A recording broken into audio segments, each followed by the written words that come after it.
Hey there, I hope you're doing well, gang. Kawaii50 here with another Fake Grand Order video, and we are continuing our discussion of all of these summer servants that came out, talking next about the only one I was able to successfully summon, so therefore they are the best one, in my head anyways.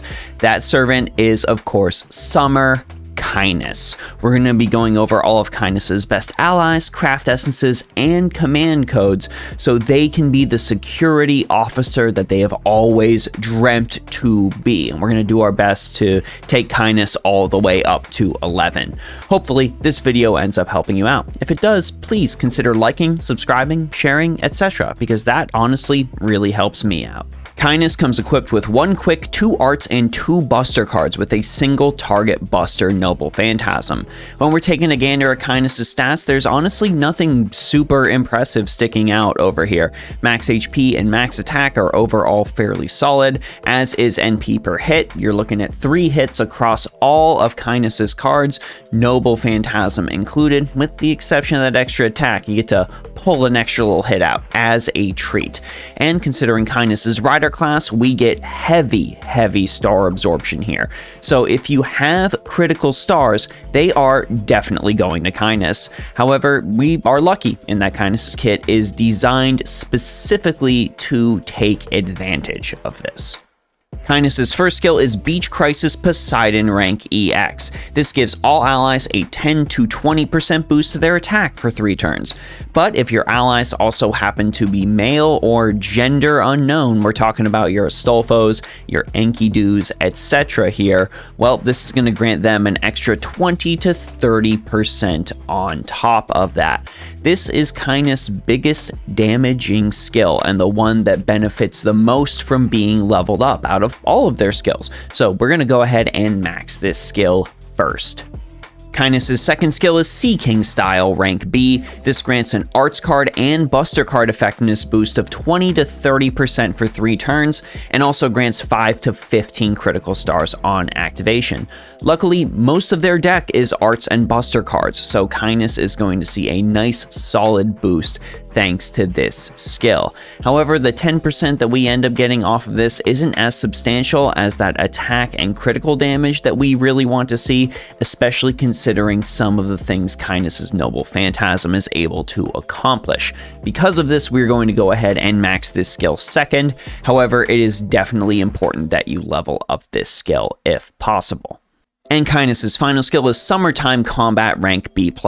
This gives Caenis 1 Guts that lasts for 3 turns, and also grants 5 to 10 critical stars every single turn for 3 turns. That's not bad. That makes this skill okay. This skill does have additional bonuses, increasing Caenis' star gather rate and generating additional critical stars if Caenis is near water, but you're actually going to have to be looking up the stages if you really want to benefit from this. More often than not, your Caenis is not going to be gaining the benefits of these last 2 little buffs. And I'll tell you right now, Caenis has no way to make the field near water. So you are kind of at the absolute mercy of wherever you end up fighting that. However, if the field happens to have that bonus, you're looking at a pretty hefty boost. Because of this, we are going to go ahead and level this skill last, since half of the skills sadly just won't be relevant.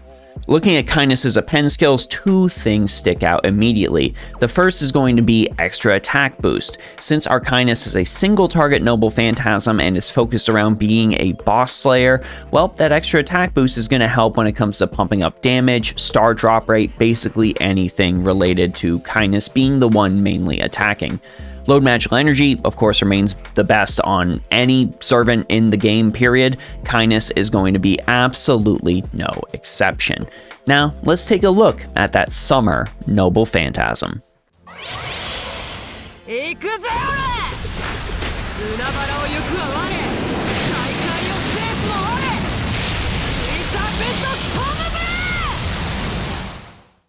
And there's Caenis' Noble Phantasm, Sea Serpent Storm Blue. This increases Noble Phantasm strength by 20% for 3 turns and activates before damage is dealt.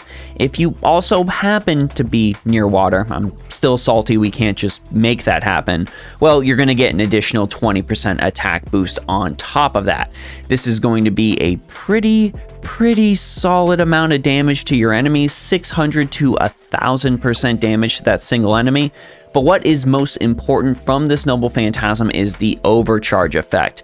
This increases Caenis' critical strength by 50 to 100% for 3 turns.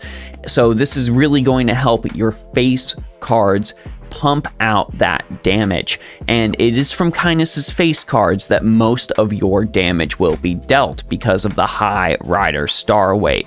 So when it comes to builds in the rest of this video, we are going to be looking at ruthlessly exploiting this effect in particular, especially considering Caenis sadly has no way to charge Noble Phantasm on their own. They have to 100% rely on support for that. So we'll focus on things we can actually control within Caenis' skill wheelhouse. With Caenis being a single target, critical damage, Buster Servant, well, Merlin is absolutely the best possible ally that we can pick. Not only will Caenis benefit from the attack boost and the massive Buster card boost, but a little bit of invincibility goes great as well when it comes to fighting bosses, especially since Caenis can't do that on their own. So Merlin is going to be your main go-to. Basically, anybody you could find that grants any sort of critical damage boost or Buster card effectiveness boost is going to be your best pick for Caenis. But when it comes to the number 1 ally, well, Double Merlin will continue to reign supreme in that regard. Let's take a look at craft essences. Noble Phantasm overcharge level is the main thing we're going to want to focus on for Caenis. Pump up that critical damage boost as much as possible so you can gain the benefit of your face cards dealing big amounts of damage.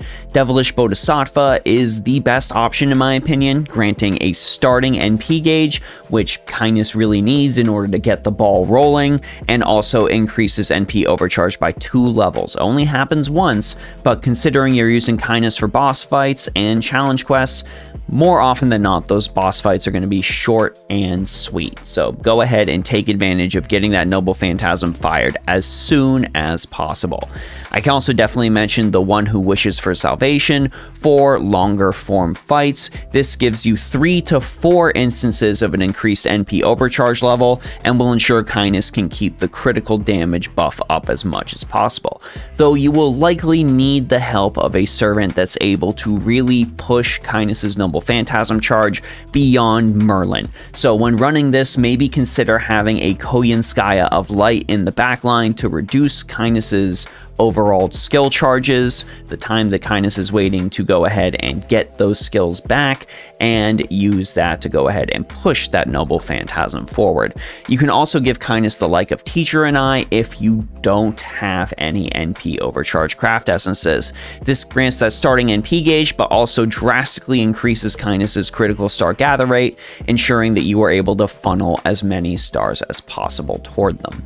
Now, with all the focus we've placed on critical damage, I'm sure you've naturally come to the conclusion that we are putting critical damage command codes on Caenis' Buster cards. Majin-san is one of the best options, granting critical star absorption by 100% on that card, and a critical damage boost of 10%. You can also give Caenis, of course, Mistress of the Heavens for the most drastic damage boost. This is going to increase that critical damage by 25%. When it comes to Caenis' arts cards, we want a little more utility. Do not put critical star gather on Caenis' arts cards. We want those stars to go to the Buster cards. If you send them to the arts cards while you're getting a little bit extra Noble Phantasm, you are actually overall going to decrease Caenis' overall damage. Save the Noble Phantasm charge to your allies' skills. You can give Caenis something like the Elegant Classic Phantom Thief hat. When you remove an NP damage up buff debuff from an enemy, there is a 500% chance to inflict defense down against buster cards by 10% for 3 turns. This is a fairly situational command code, but if you're able to pull it off, you'll get a nice boost to your buster card damage. You can also just give Caenis something simple, like White Vessel's Command Seal, Code Cure, anything that can go ahead and cleanse debuffs. And when it comes to that single solitary quick card, well, we want critical stars. So as is the case for a lot of servants with 1 quick card, Code Glitter is gonna be your go-to. Overall, gang, Summer Caenis is a really solid buster crit servant. The problem is that this is something we have definitely seen before. There's a ton of buster crit servants that have existed throughout FGO's history, and there's also a ton of really good riders. Rider just unfortunately suffers from being a class with a lot of really strong servants. So when it comes to what Caenis is bringing to the table in terms of skills, in terms of playstyle, it really isn't anything we haven't seen before. If you really like Caenis as a servant, by all means, you can make them your premier buster crit servant, and they will do an admirable job. However, there is nothing in terms of Caenis's kit that is different enough for people to necessarily go out of their way to summon Caenis in terms of gameplay. On top of that, half of Caenis's kit is locked behind being on a near waterside field, and with no way to enable it, we run into the Captain Nemo problem once again. I really wish they wouldn't launch servants with specific field requirements without a way to at least temporarily enable that field themselves, but maybe Lysengo will change that in the future. For now, though, that is a massive detriment in Caenis's arsenal. But of course, I want to know what you all think, so let me know your thoughts on Summer Caenis down in the comment section below. Let me know if you think there are any allies, craft essences, or command codes I might have missed, and let me know if Caenis was your main target for this summer, or if there was somebody else you were going for. As you go ahead and head down to the comment sections, please consider checking out the Discord, the Patreon, and the Ko-fi. Huge thanks to everyone for all of those support that they provide on those platforms, and of course a massive thanks to you on YouTube for watching the video now to the end. I really appreciate it. Anyways, gang, that's it for me, Kawaii50. I hope you all have a phenomenal day. I will see you all in the next one.